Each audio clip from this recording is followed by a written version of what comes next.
Lennox the Lion Lewis was not an unbeaten fighter in his own era, and he finished his career with 42 wins, 2 losses, and 1 draw.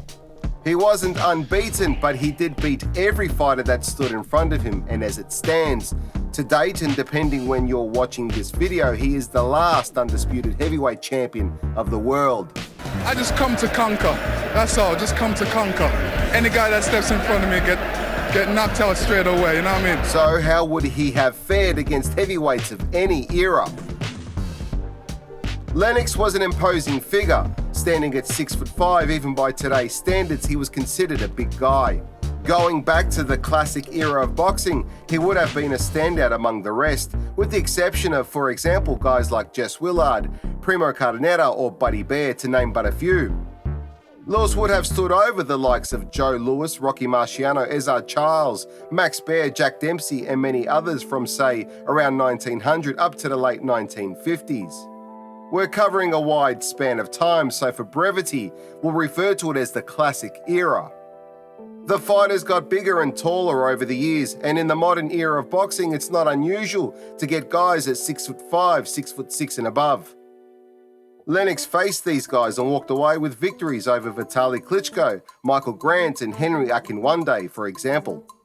Klitschko proved to be a handful for the older, almost retired Lewis, and was up on the scorecards before a nasty cut over Klitschko's left eye forced a stoppage.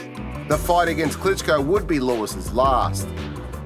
Taking into consideration the difference in styles, a prime Lennox Lewis would have fared well against the big tall men from the classic era, especially when considering the improved and refined techniques of the modern fighter. How would some other big tall men of any era do against Lennox? Tyson Fury is a herky-jerky and awkward style of fighter, but we've seen him drop numerous times, most recently by a novice to boxing, Francis Ngannou.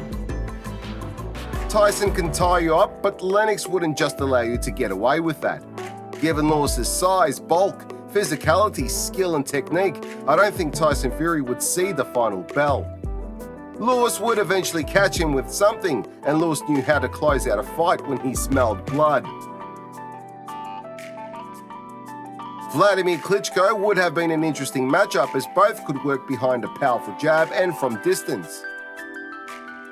But where Klitschko had a habit of being a little robotic and predictable, Lennox Lewis had a wider variety of offense in his arsenal and was a more dynamic, explosive and athletic fighter.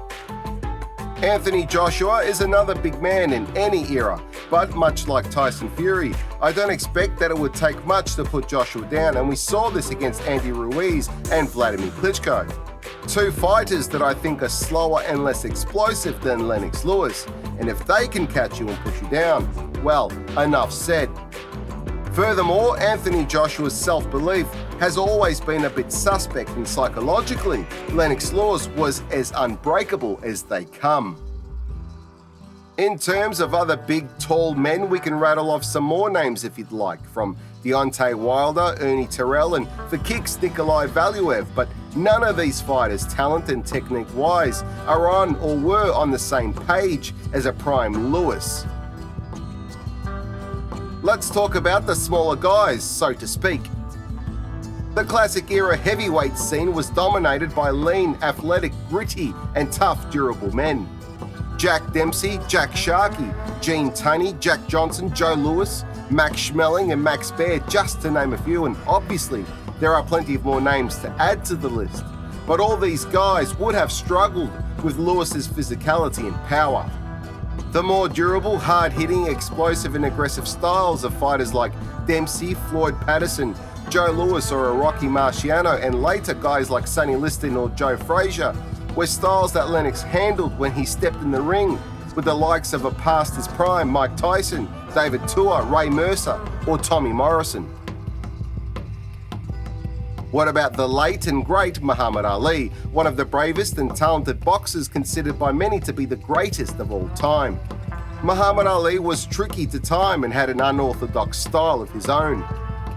Practically dancing back and forth in one direction and then the other, leaning deeply away to avoid shots, peppering his opponent with jabs whilst moving away, and then exploding with quick flurries, all the while talking trash to many opponents.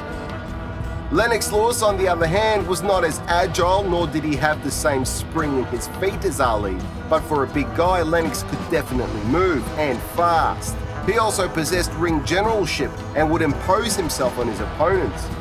He made the ring feel small and could make his opponent feel like there was nowhere to go.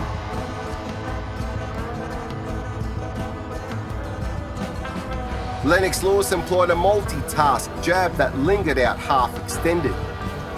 He often used it to blind his opponents before launching a nuclear right hand. I also don't think Ali's mind games would have affected Lennox the same way that they did Sonny Liston, Joe Frazier, or George Foreman. Look at me, I'm loaded with confidence. I can't beat me. I had 180 amateur fights, 22 professional fights, and I'm pretty as a girl. In this hypothetical fight, Lennox Lewis would have eventually put Ali against the ropes, where Lennox could use his reach and strength to batter Ali and no amount of rope-a-dope would get him out of it. Ali had an immense heart, unlike any other, which is why I think if the two would have met, the referee would have to step in and save Muhammad Ali from himself. George Foreman, Larry Holmes and Riddick Bowe, someone that Lewis had already beat in the 1988 Seoul Olympics, would all pose their own unique set of risks for Lewis. For example, Riddick Bowe's intelligent boxing, his versatility of set-up shots in order to follow through with power punches, and his inside fighting would have given Lewis headaches. But Lewis knew how to control distance, particularly with his jab. Lewis would have kept Bowe in a range that suited him best, peppering Bowe with big shots until the desired effect, a wobbled Bowe, would cue Lewis to step in and close out the show. At least that's how I see it in my head.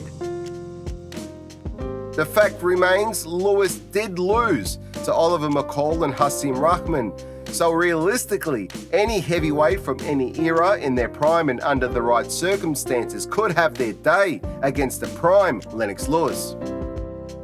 To me, he's still one of the greatest heavyweights of all time. Who do you believe would have given Lennox a run for his money? Leave a comment below.